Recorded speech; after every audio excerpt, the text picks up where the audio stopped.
pace of the music was getting better. That's just what happened to niggas. That's actually grabbing the figures, rapping, attacking the business. He didn't do nothing to die. He didn't ask for attention. Suspect, you niggas so sensitive, and he had bitches talking like he fucked them before, touched them before. Y'all acting like he loved in the war. He was the best rapper, even Sean Price done told him before. Without further ado, man, we got our guy on, man. Vic, what's good, man? Yo. What's the dilly? What's happening, brother? It's good, man. How y'all feeling, man? Hey, man, just trying to get a pair of shoes like you back there, brother. What's good? Hey, man. Oh, okay. All right. Yeah. Hey, peace to you, brother. Peace to you. And we got elite. Welcome to FRSHOUT. Welcome to FRSHOUT, Vic. Spitter. Pause. Off in the building. Thank you, guys. I'm glad to be on FRSHOUT, man.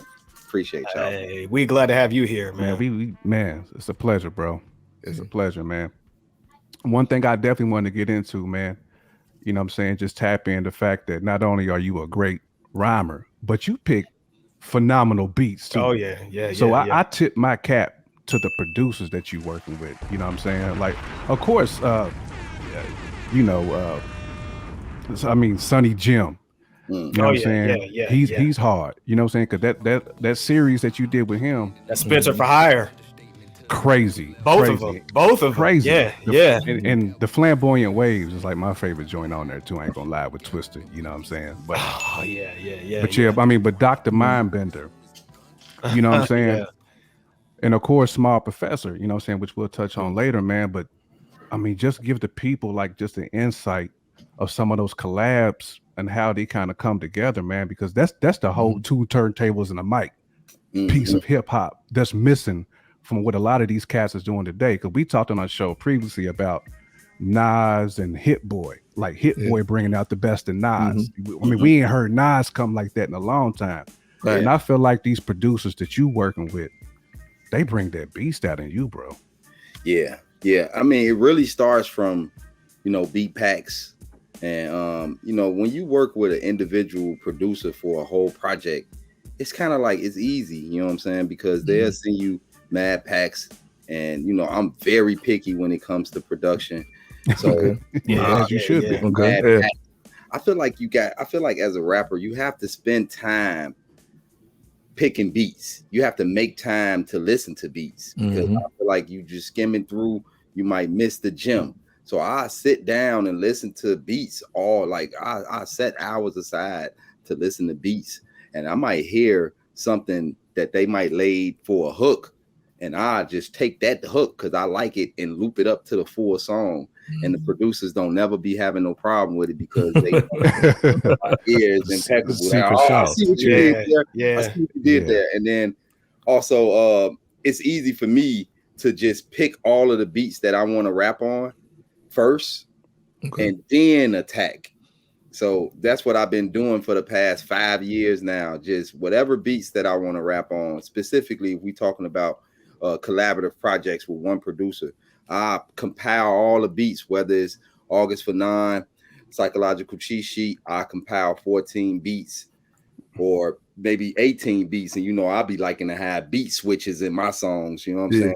So, hey, that's MC stuff, man. Yeah. So I be doing a lot of like posts, but the producers be like, man, you got to get some of the producer credit on here because kind of like, you know what I'm saying? You kind of like orchestrating this whole wave of sound that I didn't even think was possible. You know what I'm saying? Like, I didn't think you was going to like that part. Yeah. Send me stuff you think you don't like. You know what I'm saying? You think I don't like, and it might work out for you. You know what I'm saying? Or because 9 times out of 10 producers be like, oh yeah, this the one right here. You know what I'm saying? So I always challenge the producers to kind of like, study the craft, study my craft, study how I get down, and then send me the work. And I feel like a lot of the producers do that when they considering sending beat packs my way. They filter it for me.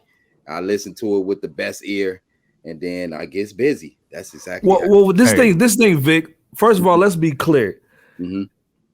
You are Chi-Town legend. Let's be clear. Like before we go into pedigree, man. Like, Thank you, bro. Ghost, Sean Price. Like, Yeah. I mean, like Shay Noah, Rock. I mean, like Planet Asia, Guilty Simpson, who was a favorite on like, the show. dude, like, let's be clear. Where we talking to rap royalty, man. I didn't want to put rapper in the thing. It's just legend. I put legend on everything that we did for the promo, man. Like, to me, it's just mad respect that we have for you, man. But the whole thing is like, before we go in, like, what side of Chi-Town? How'd you start, man, doing this? When did I start doing it? Yeah, what side of Chi-Town you from, and then like where'd you start at? Like, what the influences that you started with, man, before you got into this journey? I'm a true Chicagoan. Like, I was born on the west side. Okay. I went to high school on the north side. Okay. And then I grew up on the east side of Chicago. I spent the majority of my life.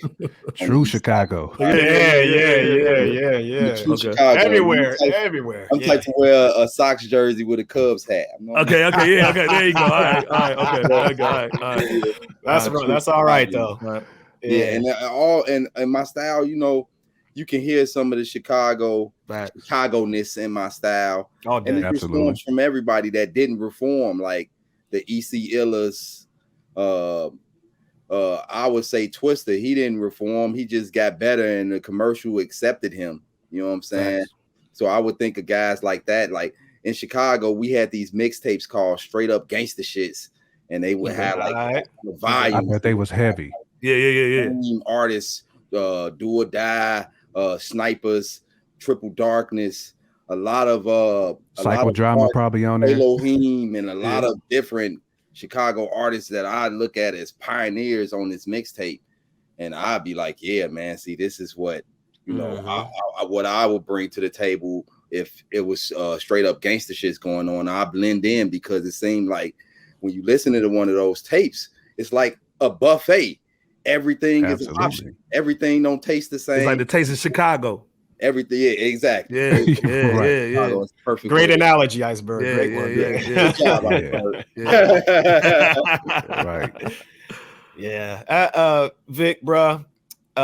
Shout out to you, man. Shout out to Small Professor. And rest in peace to Sean Price, because I think the first time I heard you was on that Imperious Rex joint. I think it was Lord Have Mercy. Was it? Yeah. And it was really the verse. Shout out to Flip Mode. Yeah. Oh yeah. Peace to Flip Mode. But it was not only a whole verse, but like the highlighter part, maybe for me was maybe your last two bars, and it went something like Lord have mercy on they souls. Read the rest of my bars on the Dead Sea Scrolls or something like that. I said, okay.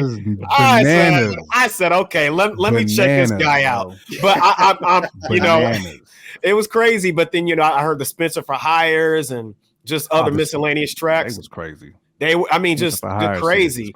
And then, you know, fast forward to today, you have what we hear in 2022 as Mudslide.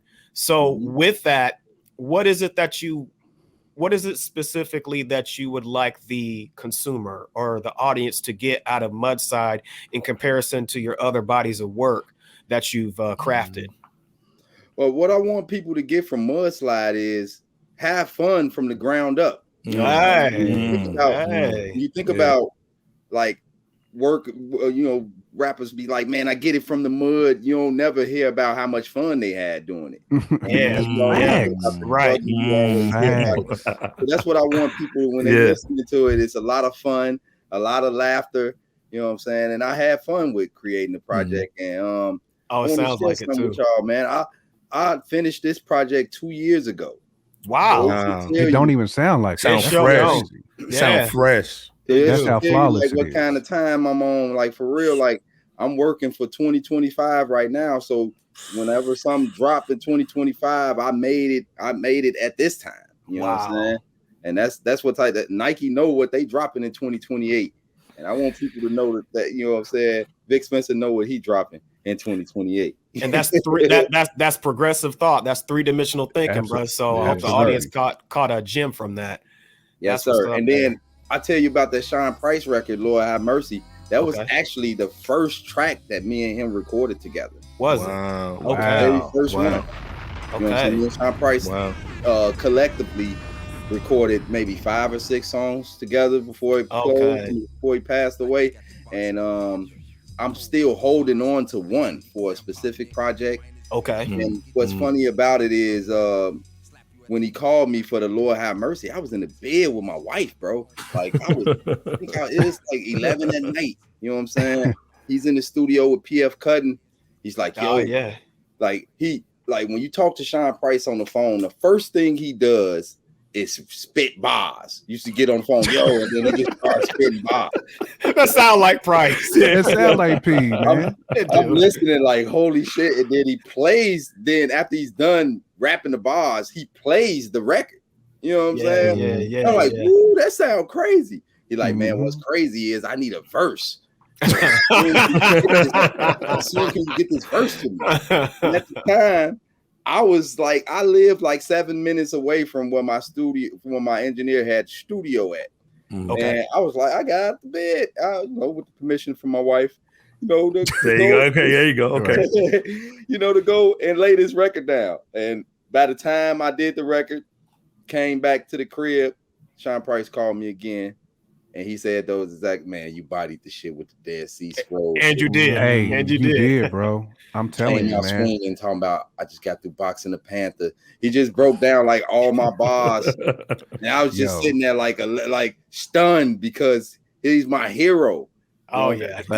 All of our heroes, bro. Yeah. Just imagine your hero just come down from out the earths of the seas, depths of the seas, and Vic, man, give you them type of flowers. Now, Vic, hold on. How did you and Sean connect? Because I don't know the story. So how did you and Sean connect? On Twitter. Somebody, I always followed him on Twitter. I'm a huge avid Sean Price fan, so I always followed him. He's just talking big shit, and he's like, man, don't spam me your music. Everybody's music's trash. Don't spam me. And I'm like, man, I'm gonna spam you the music anyway. I spammed him a verse. A song that I did called "Kiss My Ass from Spain," which was off this project that I did with this legendary producer by the name of Akaz. He was from France, and that happened to be how Sean Price heard me. He heard that song. He's like, man, I ain't gonna front. The song's nice. And then we hopped in the DMs, and he took my number down. And maybe like 3 hours later, he called me. He was like, yo, I just had to step outside from the studio. I listened to your music for like 2.5 hours, man. You the truth. You know what I'm saying? And this is after he cutting me off for telling him that he's the truth. Like, man, this is, man, Sean Price on the phone. One of my homies was in the room when he called me. I was like, man, you a fan of Jay-Z, right? He like, yeah. I'm like, this is like when Jay-Z called you. This is what this is. Wow. You know so, he was like, yo, we gotta work, we gotta do something. And I'm just sitting here stunned. You know what I'm saying? I flew to New York, we recorded 3 songs on the spot. You know what I'm saying? Yeah. So I was able to slap 5 with him, you know what I'm saying? Sit side by side with him, write bars with him. When he said he was done with a verse and ready to record, I was done with my verse, ready to record. He looked at me like surprised and shit. I'm like, yeah, man, this what type of time I'm on. And then when I came out the booth from recording the verse for Jungle Gym, actually, on the Cost of Victory album, Sean Price, tall as shit. So when I came out the booth, he's just standing right there next to the door with his hand up high. For me I had to jump up off my feet. And I knew at that point that, you know what I'm saying, I was serving my hero well. You know what I'm saying? Bro, hey, salute. You did a hell of a job, man. When you can go bar for bar, we're one of the best to ever do it. Yeah. Like ain't nothing you can do but tip your cap to that. I mean, because you bodied that track, bro. I'm telling you. Oh yeah. We was talking in our group chat, and I was like, is it wrong for no, I ain't gonna say wrong. I have to say Vic got Sean on that joint. Sean will tell you. He'll tell you. Like even with Metal Beard, I remember when he asked me to do a verse for Metal Beard off the songs in the Kia Price. I was at the car wash. I left the car wash to go to the studio. And by the time I got back to the car wash, he like, son, you bodied me with the BB King line. Just that line. Like, oh, what the fuck? I almost flipped on some click. You know how you get the car wash, the oil and the water mix. You did right. Click, almost bust my shit. Listening to him Word. that I killed him on a record. Like, that's crazy. Sean Price always gave me like mad flowers. He's like, man, I told Alchemist about your shit. I told everybody about your shit.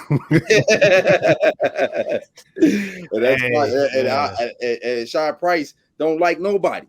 You know what I'm saying? Right. And I took heed to that. I always stand on that. Like, Sean Price don't like nobody, but he liked Vic Spencer, and that's something that nobody can ever take away. Salute.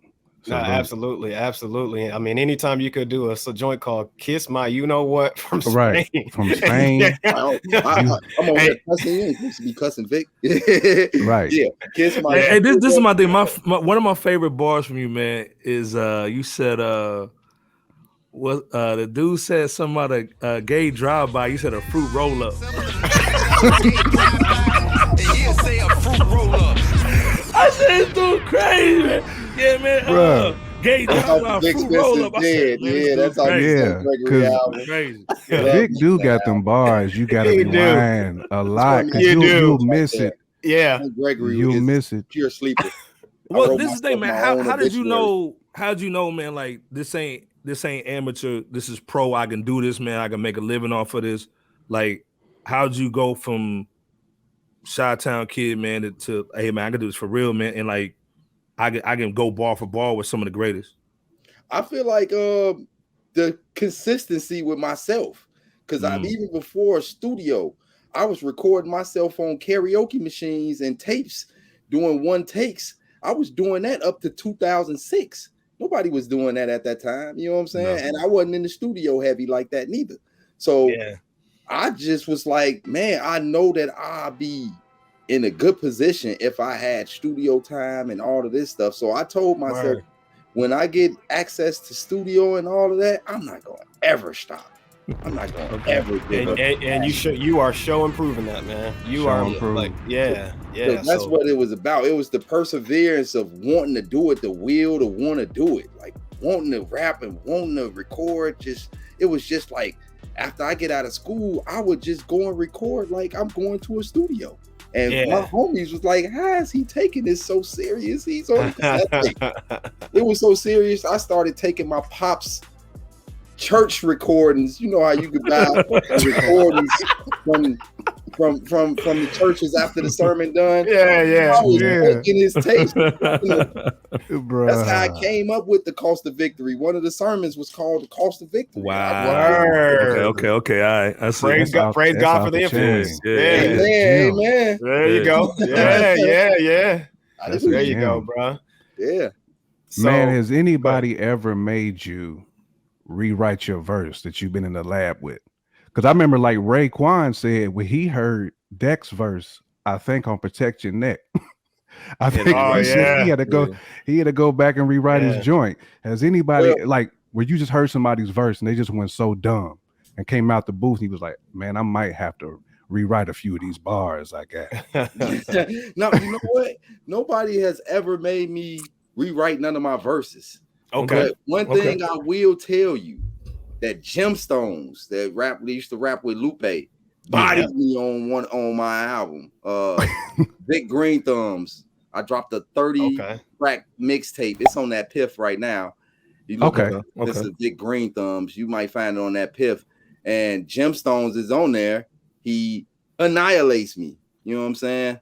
And I told myself after that record, nobody was going to be able to annihilate me on the record. That's how you do it, though. That's man.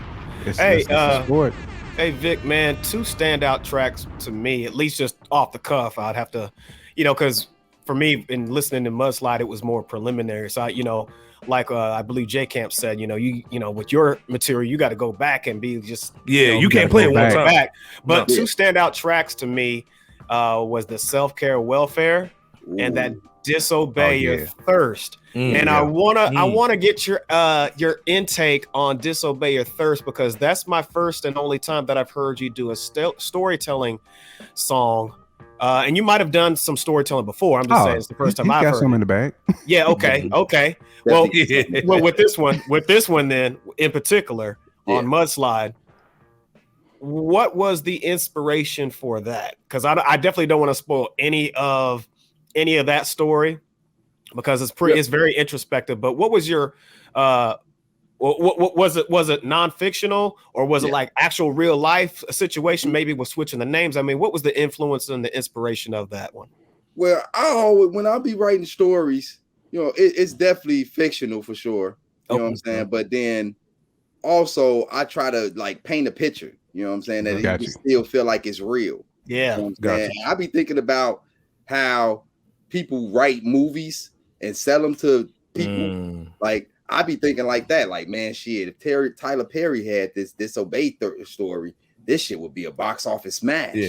You know what I'm saying? So I just carry it like that. I just like whenever I'm writing a story, I just think about it being a box office smash. Like at all times, I'm gonna be very creative, try to throw you off the grid of you think you might know what happened. Like I be trying to put like suspense in there, keep it funny, keep it suspenseful, and then try to make it feel like you actually watching this go down instead of listening to it all day. Absolutely, brother. Love the album. Love your bodies of work, man. Keep up the great work, man. And Self-Care Welfare. Like, go ahead. Self-Care Welfare is track 7 on the album, and all of my track 7s are my favorite songs on the album. So it's your favorite. Okay. Self-Care Welfare. I felt like it was very motivational for myself, and like how I used to be versus how I was now, how I am now. You know what I'm saying? Gotcha. I always think about like change and transitions in my life, and how it was a difficult thing for me growing up as a kid, and now that I have myself, I got self-care and all of this, it's easier for me to share it with my fans and my listeners that want to get that kind of dropping gems. I always want to drop a gem in there every now and then, just to just to bring everybody together. So that's like one of those motivational tracks that I kind of like really, really love doing. Like I remember when I heard that beat, I rapped on it. That was like one of the last songs I recorded because it was just so good. Well, it's funny you say that, because 7, if I'm not mistaken, because I'm a tad bit rusty, but I think spiritually 7 is a number that deals with like inner wisdom and like self-awareness or something like that. So it's funny that you state that, and I don't know if that's on purpose. No, it's not purpose. It's actually on some gang banging, man. I really was gang banging. Okay, all right. Like I said, wisdom. It's wisdom. Yeah, still wisdom. They let the GDs in the dough. You know what I'm saying? There you go. 7 is the G. So you know what I'm saying? That's where it originally come from. But I understand when people say, the track 7 is some, is some spiritual stuff. So you definitely could take it for whatever it's worth to the individual. Oh, for sure, man, for sure. Hey, hold on, before JK goes in, go ahead. Like we hear every Wednesday, man. We see all the stuff that's going on in the industry, man. Like, what's your thoughts, man? This is why the Mudslide is so. It's a breath of fresh air. Absolutely. Where do you see the industry going, man? And to me, this is why your project and what you do is so important. What are you seeing in the industry, and why do you think cats like you? When we see you, we think of Currency, we think of Guilty Simpson, all these cats that are holding true hip hop to holding that torch. Yeah. What are you seeing when you out here? Because you seeing stuff that we not seeing. Well, I kind of isolate myself, man. That's what keeps me going, man. Okay. Isolate myself in my own music, in my own world, because I'm so focused on wanting people to be in my world. Fact. So I just take those attributes and put it in my music. You know what I'm saying? And I like when I get the nods of the Currencies and a lot of people that consistently drive the culture to where it's supposed to be. You know, and that's on purpose. You know what I'm saying? I definitely believe in consistency. I believe in if you still got it, you got it.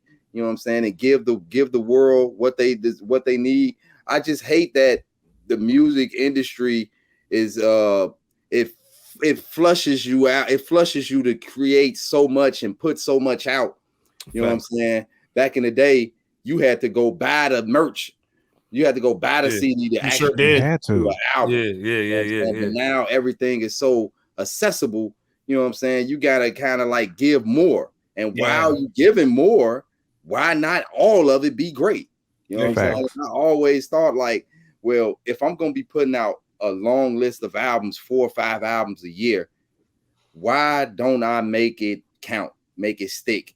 You know what I'm saying? And it seems like this is my second album of the year, and it seems like more people are talking about Mudslide than they did Still Here. And I feel like Still Here is an album that I worked on for 6 years. You know what I'm saying? And it's like it takes you through a time capsule if you listen to that album. But you know what I'm saying? It's totally different from Mudslide because I feel like I'm not having fun on Still Here. I'm being very lyrical. I'm being forefront. I'm being very vocal about how I'm still here, flourishing, bodying rappers. I'm taking on the Sean Price, talking big crazy on records.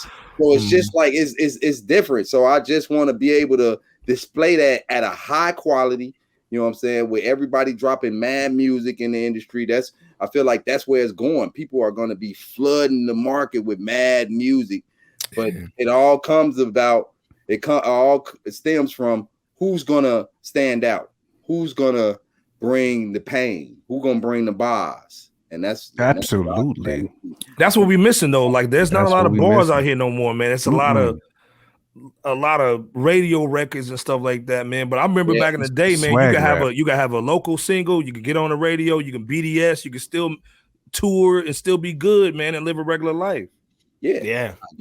Now they shutting a lot of doors down, man. So you gotta be ready for opportunities. You know what I'm saying? That's why I feel like I got like 16 unreleased albums. You know what I'm saying? Now I don't know how these albums gonna be released, but I know I'm ready. You know what I'm saying? And I'm ready for an opportunity. I feel like that's what you gotta be. You gotta be on your toes. You gotta be 10 toes in it. You can't be halfing with the bars, can't be halfing with the music. You got to be 10 toes down and everything that you're doing. I work a 9 to 5. I'm 10 toes in that, and I'm 10 toes in the rap because I'm putting out music like I got a home studio and I don't. You know what I'm saying? So it's like, you know, all these opportunities that a lot of rappers have, I don't. So I pretend that I do. You know what I'm saying? Until the opportunity come and I'm ready. Right. Absolutely. You're definitely spitting some gems that most folks out here who aspire to be in a position such as yours definitely need. They don't want to be in an arena with you, bro. Well, if it's Mortal Kombat, they don't want to be in there for a square with you, bro. They don't. But they still need to take notes from the brothers. They do. So they need to sharpen their pen. Either to make them work or make them pay. You know what I'm saying? But the rollout for Mudslide is dope, man. I love the vinyl. The vinyl's crazy. Yeah, merch is crazy. Actually, we're gonna do a giveaway. We bought one bundle, so we're gonna get out of the way. You know what I'm saying? So crazy. Do you prefer people to buy the vinyl or to stream it? You prefer people to buy the vinyl or stream it? I prefer people to buy the vinyl, buy the piece, buy the merch. You know what I'm saying? You get a lot of people that's complaining about how a lot of music is being put out, but then when the artist put the music out and he put merch out, then you know what I'm saying, people ain't supporting it. You know what I'm saying? Right. It's just like, yeah, Vic, man, you got all these albums. Where the CD at? Or where the cassette at? You know what I'm saying? Where the t-shirts at? And now when I do it, you know what I'm saying, they go stream my shit on Spotify. Spotify only giving me 57 cents for an hour worth of streams. Nah. Nothing. For all of the hard work. I mean, I'm gonna do it because I love it anyway. But if a fan or listener loves it, then go all out. Right. Buy the merch. Right. Cop all that. Buy the if you ain't never had no skate wheels. Right. I bought my nephew was like, yo, I need them skate wheels. So I was like, I got him skate wheels, you know what I'm saying? And we bought another bundle too. So, and like I said, man, like $30 you in the game with everything. It don't make no sense. Go ahead, cop it. You know what I'm saying? So we pushing it heavy, bro. Real talk. We pushing it heavy, man. I thank y'all, man. For real, man. I appreciate that love. Absolutely. man. And speaking of love, man, I saw the latest social media post on your IG, bro. Not only are you a legend in the Shy and just period, but you even had that Twista rocking the first 3 joints of your latest Mudslide album, man. That is major. It is heavy, Iceberg. It's just very major. So to get that endorsement, those videos, he's like, man, you snapping on this. You know, they text me. I was like, whoa, Twista, whoa. You know what I'm saying? It was just like the feeling of seeing Twista at one of my shows when I first started, you know, engaging with Twista. He was at one of my shows. Okay. Oh, excuse my name. Oh, man, Twista's here. You know what I'm saying?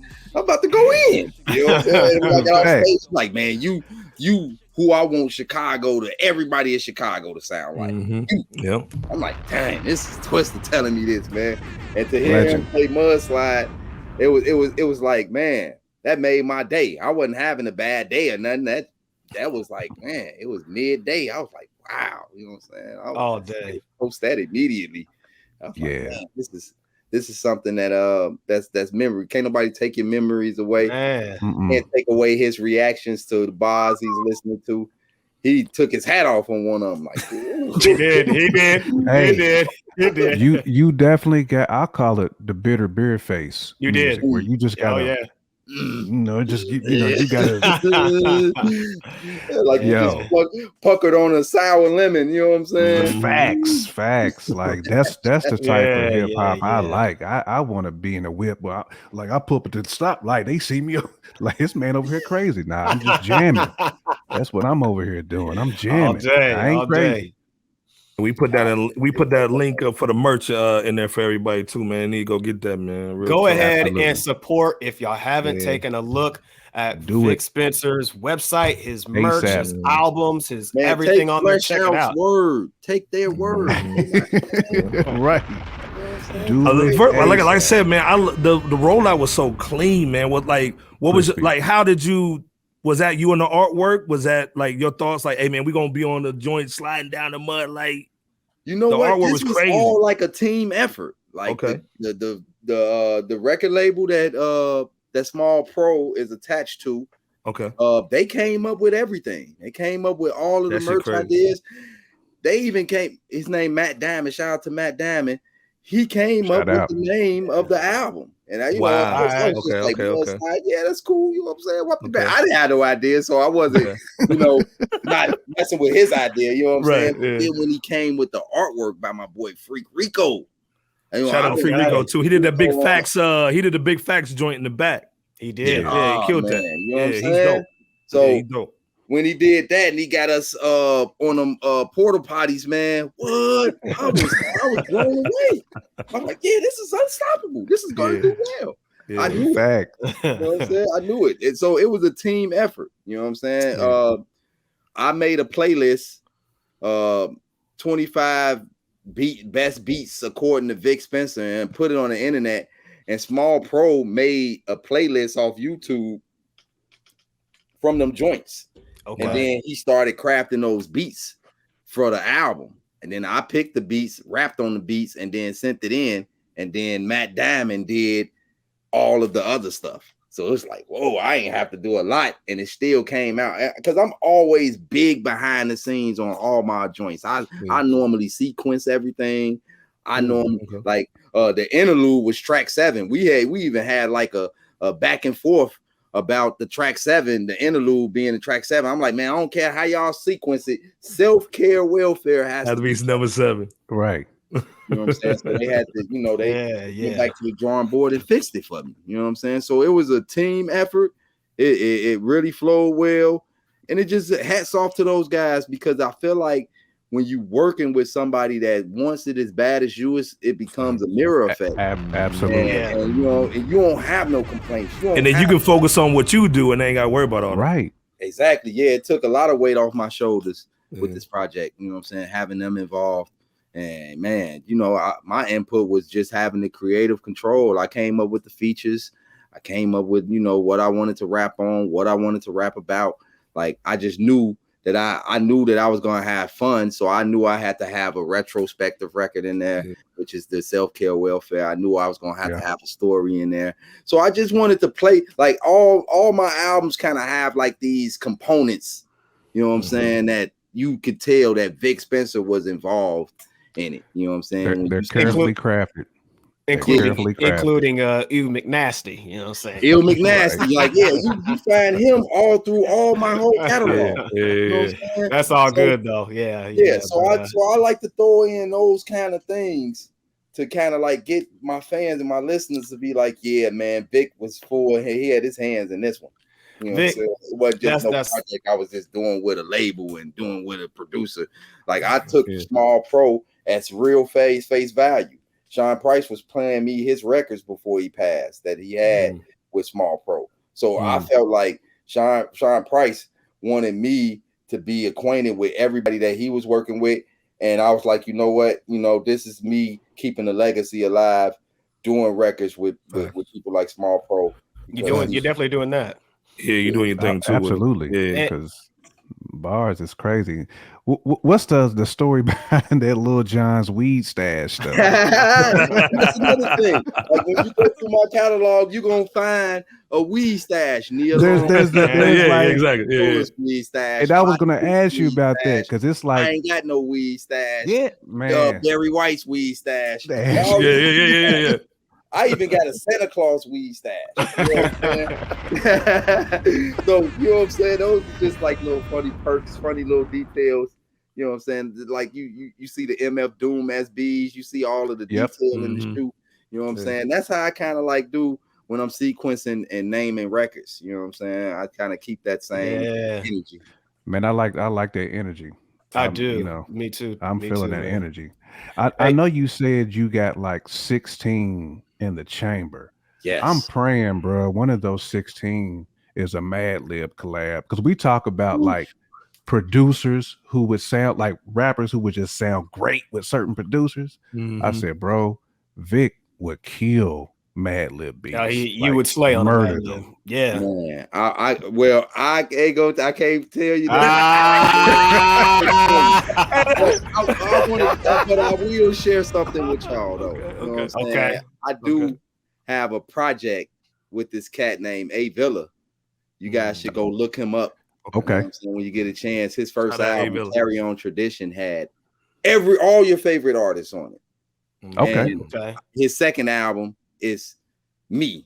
You know what I'm saying? So okay. When you think about the greats, you know what I'm saying? I'm rocking with the greats now. Facts. You know what I'm saying? I got a joint with Elzai on there. I got the Elzai. I got a joint with Sky Zoo and Sci-Hi the Prince. Come on, man. You know Every guy we gave flowers like ain't nobody seen they best is yet to come. You know what I'm saying? Yeah. So I got a joint with Conway and Big Twins. You feel me? One joint. Come on, man. You know what I'm saying? Like, so really, man. Like, I'm really, you know what I'm saying? I'm really out here, you know, my next move is the best move. There you go. There you go. And I feel like, you know, even though I'm not working with like top tier producers, I wanted like one of these albums that I have in the tuck. You know, I got my phone right here. We can show. Yeah, we need some exclusives, man. We need this. Yeah. You can show. You know what I'm saying? Just like my whole Dropbox that just got. You know what I'm saying? Shout out to Dropbox, man. Shout out to Dropbox. No, that's August Banan stuff right here. That stuff right there. Hold on, let me go. All right, here we go. Go all the way down. Okay. Man, still scrolling. Oh yeah, and then there go the folders. Those are all. Come on, bruh. Man. Come on, man. Come on. Hey, I'm gonna go. Vic gonna be feeding it soon. I'm gonna go to one that might, you know, tickle you guys fancy. Oh, you got the conductor. Man, come on, man. Come on. Shout out to the conductor. Yeah. I know you gonna destroy that one. I know Oh you. my goodness. Not Houston, we have a problem. Conductor, we have a problem. You know what I'm saying? Come on, and I just feel like whenever I'm creating, I feel like the bigger that I feel, the better the project is gonna be.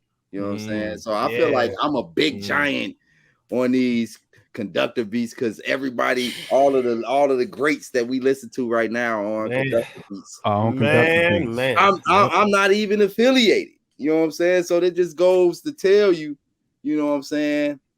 I'm right there. You know what I'm saying? Yeah, I'm definitely right there. The movers and the shakers. You know what I'm saying? Got to. When you hear me on the record with Cool G Rap, just, you know what I'm saying?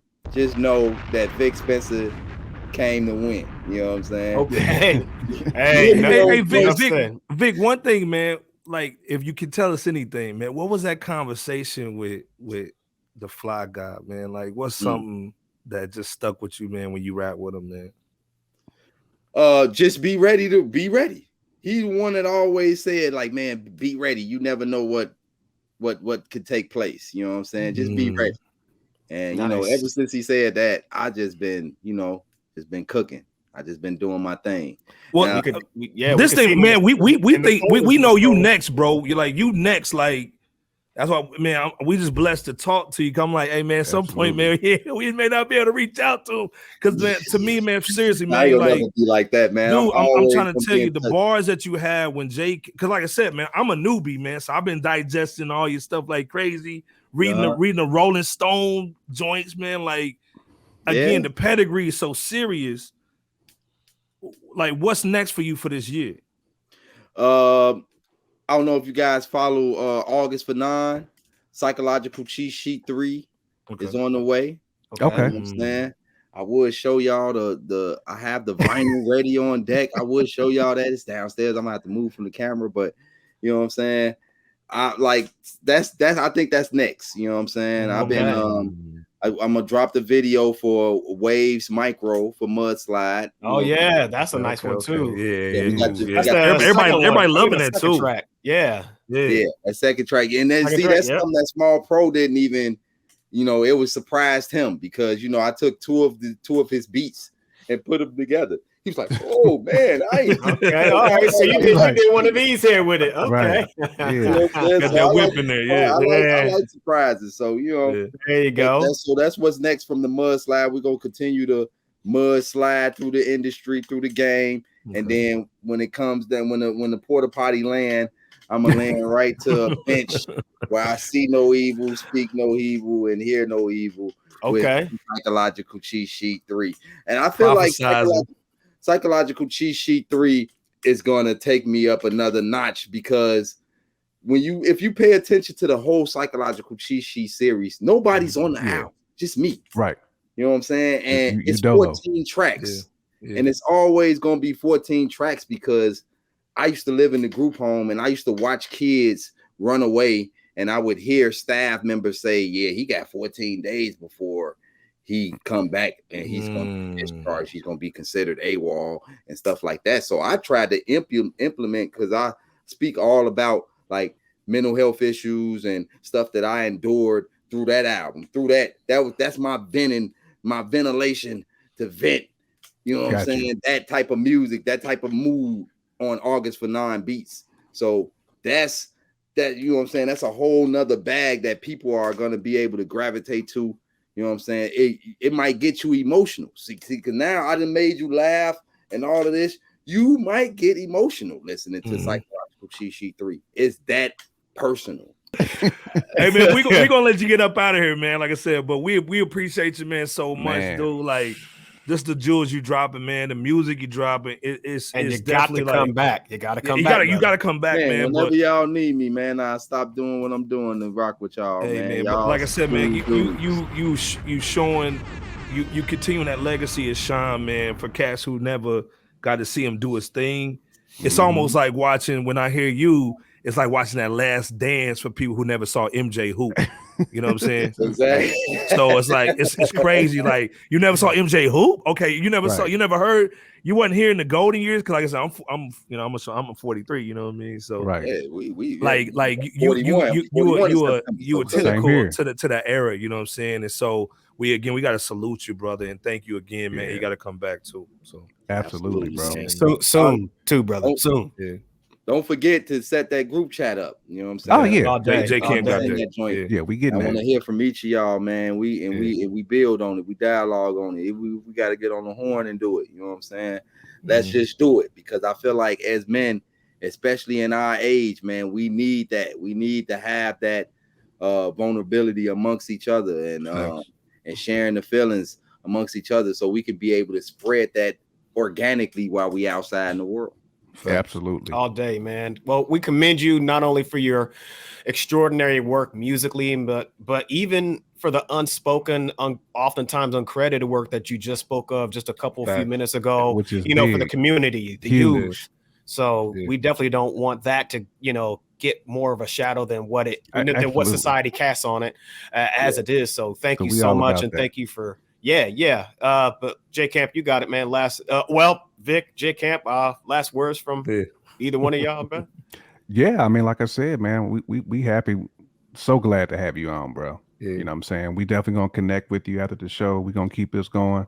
Oh yeah, man. Oh yeah. I can't wait. It's like saying like it's like your family saying, you got a cousin up there, right? You ain't seen him before. And it's like, you ain't met him because you met him at the cookout, the family reunion. So now you cousin now you the fifth member of FRSHOUT now. You know what I'm saying? Exactly. You know what I'm saying? Yes, sir. We got you hip hop BCR. You know what I mean? So Cousin Pete. Yeah, cousin Right.